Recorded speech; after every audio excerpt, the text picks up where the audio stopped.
Hey, what's up, Titans fans? I'm happy today. Deandre Hopkins is coming to Tennessee. Well, not yet, but he's visiting Tennessee. I do think we signed him, by the way. So thank you for tuning in. Titan Uprising here. I'm talking to Hopkins today, guys. I'm excited. I hope you guys are as well. I made a video earlier, maybe a week or two ago, saying that we needed to go after Deandre Hopkins when he was released. And we actually are. We're the first team he's officially visiting. I know people were saying that he was visiting the Texans. Hey, he has family in Houston. Gotta figure he was with the Texans for years, right? 6, 7 years. So, when he goes to Houston, it's not like he's going there to be with the Texans. So it's reports that say, he's interested in the Texans, and I was kind of surprised to see those, and you never know what's true this time of year. A lot of BS reports going around, and I think that was definitely one of them. And obviously Tennessee's interested, and it sounds like he is too, and I'm happy to hear that.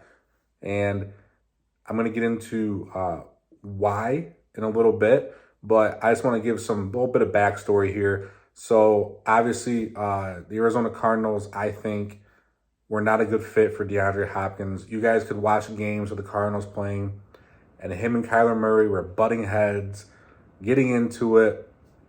I personally think that Kyler Murray is either traded or potentially traded for them, hopefully for the Cardinals. He can find a trade partner. I think they're going to have a really bad year, and I think they're going to be picking at the top of the draft, and I think they might even trade up or to be sitting at 1 or 2 for one of the best quarterbacks next year with either May or Williams. That's what I think the direction the Cardinals are going. That's why I think they get rid of a guy like Hopkins. I don't think you get rid of a guy like him at all. There's disgruntlement there. There's bad blood there. Now, the reason I'm getting into this is because that's why he was released. There's bad blood there. He didn't get along with Murray, who knows who else. And they tried trading him, right? They wanted a second-round pick and maybe a player. Then I heard a third-round pick. He had a high cap number, like high 20s. So they eventually cut him, and they ate that cap money. So now, and I wanted Tennessee to trade for him, maybe a third-round pick. And we didn't have the draft capital this year. But now if it works out in our favor to where we don't even have to go out and dish out a draft pick, which, we don't have an abundance of picks. We didn't have an abundance of this year, and we don't next year either because we traded some of those as well. So to be able to keep the picks and still maybe get a guy like DeAndre Hopkins is awesome. Hopefully that does work out for us like that. That would be awesome. Now, guys, he's going to ask for probably the Odell Beckham, the 1 year, $15 million, maybe more with incentives. I want to sign him to a 3-year, $45 million contract personally. We have $8 million in cap, but we have around 94-ish, just under 100 next year. Now, what we could do, and we've seen it done in the past, we've seen teams like the Rams do this throughout their tenure, right? Throughout their chase for the Super Bowl ring, and they got it, right? They finally got it, and now they blew their whole team up. Hey, I'll take it. I'll take 10 years of being crappy if you get us one ring. I'll take it all day long. I'll sign me up every time, and I'll sign my name on a dotted line every single time. Why not? Just give us one ring, guys. One ring. So the $8 million, they could, give him a pretty hefty signing bonus, convert that into cash, and then push that cap number actually back into next year and the year after we have more cap, and they could add some voided dead years onto that as well. We've done that in the past. We did it to acquire Julio Jones. That's why Ryan Tannehill's cap is so high right now this year, and why he has a couple years of dead money as well. We've done that with Kevin Byard as well to extend him to create cap room. J-Rob said, he was the guy that said he's never going to kick the can down the road, and man, he kicked it all the way down there. Sorry for swearing. My first swear word I've ever let loose on the video, so I apologize for that. I've been trying not to. J-Rob really ticked me off with some of that stuff, if you can't tell. The way he handled the cap and handled players and, those 2 COVID years, man, that really ticked me off. Could not draft. And I think that had a lot to do with Vrabel being in the room to see the players and everything. I think he helped him out a lot. And I think it showed J-Rob's true colors when he had to do it on his own when not getting to know a person face-to-face with Vrabel next to him. Sorry for getting off tangent there, but that's what I think it's going to take to sign him. I think it's going to be a 3-year, $45 million deal. I'm going to say at least 30, 35 has to be guaranteed. And like I said, we can make it work, guys. Caps, really, it's just a number. You can fudge numbers. You can move them around. We can make it work. And I'd like to see it work. I really would. Now, I kind of got into a little bit of the backstory there with Hopkins and why he's available. Now, I'm going to give a case, and I kind of gave one in the previous video that I had on Hopkins, but I'm going to dive back into it maybe a little bit more in depth. And I'm going to give you the case of why he would actually want to come here. Because a lot of people, you know, and I've been seeing this in the Bleacher Report communities, that people are saying, why would you want to go to Tennessee? Because Ryan Tannehill's there, and I get that argument. I'm a Titans fan. I'm real. I get it. Yeah, it's not like we have a top 10 quarterback throwing the football. Let's be honest, guys. But I will make a case as to why he wants to sign here and why I think he should sign here. So right now I'm going to pull up here. This guy right here is Tim Kelly. So obviously this is our new offensive coordinator. Now, he was the offensive coordinator in 2019, and Deandre Hopkins that year with the Houston Texans finished with All-Pro honors.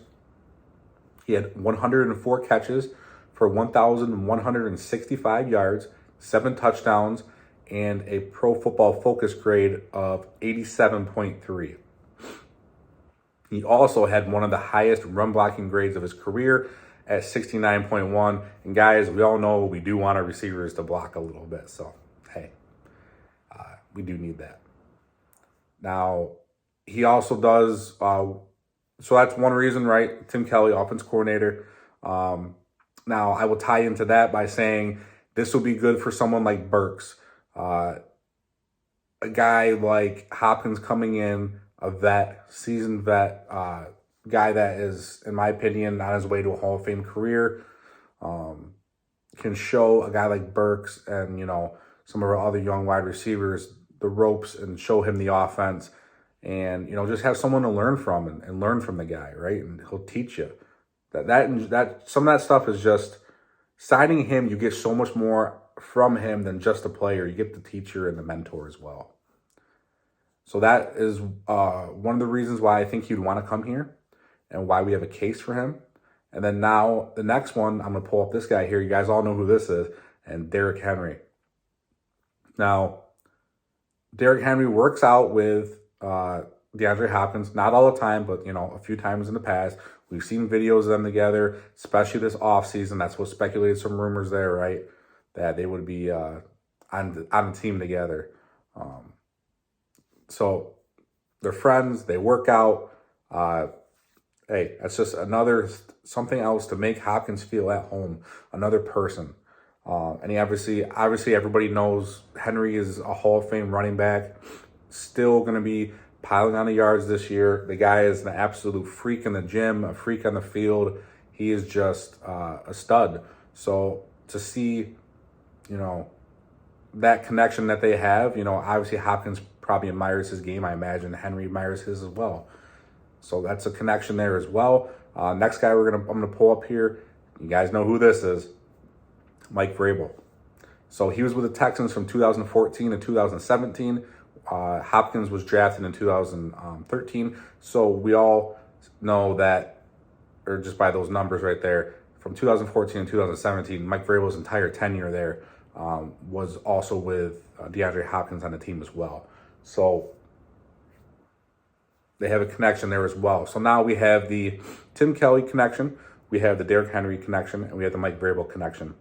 And then to even dive more into the Mike Vrabel connection, I will pull up on the screen here a little snippet that I got, and this is Hopkins talking, and he says, this is back in 2018, he told Jim Wyatt of the TennesseeTitans.com, he said, I had a lot of interaction with him, speaking about Vrabel.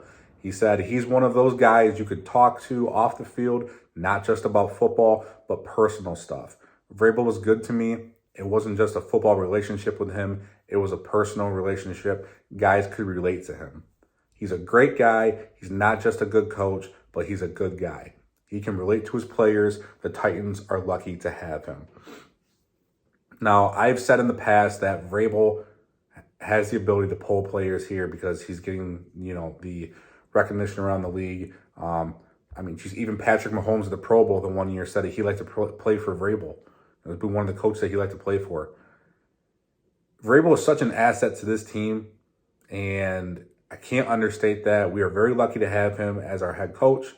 I think we're going to see him do even better now that J-Rob is no longer here. That's my opinion, and we'll see this year if it ends up holding true.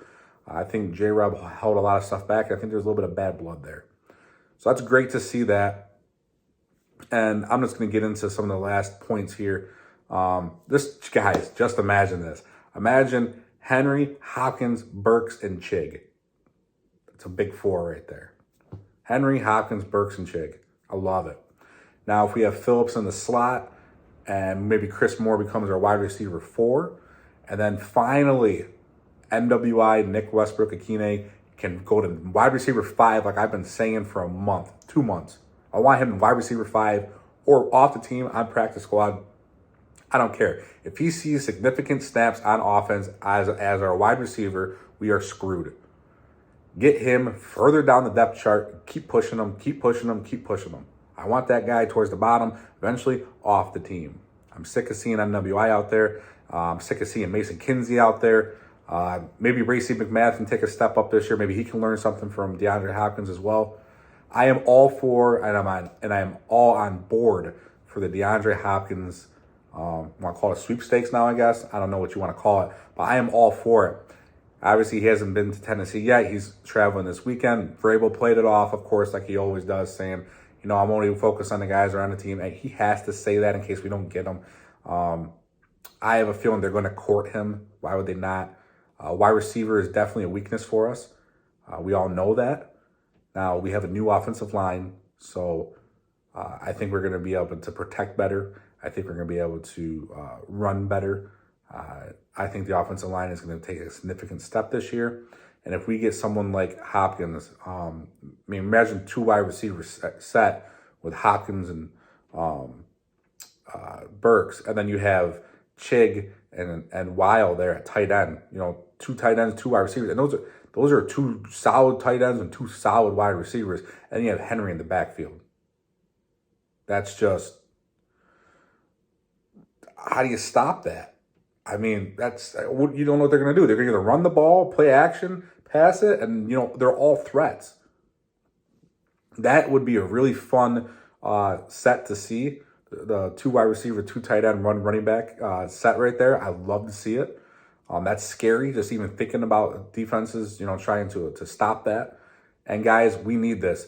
And I forgot to mention one of my last points here is getting a guy like Hopkins on our team not only makes the offense better, but it makes a defense that I already say is going to be a top 5 defense this year. Makes them even better. Makes our corners better. You have to go up against a guy like Hopkins at practice. It's going to make you better. What's our saying at Tennessee? Iron sharpens iron, right? You are Roger McCreary. You are Christian Fulton. You are Trey Avery. You are, one of our corners, young corners, that will cover DeAndre Hopkins in practice. You're going to get better. You're going to learn from him. You have to. You got to cover him, right? He can teach you things too. You're going to learn from that. Practice makes perfect, and I don't know. I'm all for this. If you can't tell, get him in here, lock him up, sign him. I want him on this team. I'll put a little statue back there of him. I don't think that this is like the Julio Jones trade that we had either. First off, because we're not trading capital. We're not trading capital, so I don't think that's like that at all. So get that out of your heads if you're thinking that. It's not going to be like that because no trade. And I think when we got Julio, I think that hamstring was already an issue. Hopkins missed last year because of PEDs, so it's not like he was hurt. He was hurt the year before. It's not like he's super injury prone. He's missed games here and there, but he's not banged up and injury prone like everybody else says he is. We need to get this guy in here. I'm all for it. Let me know what you guys think. Do you want us to sign him? Do you want DeAndre Hopkins on the Tennessee Titans?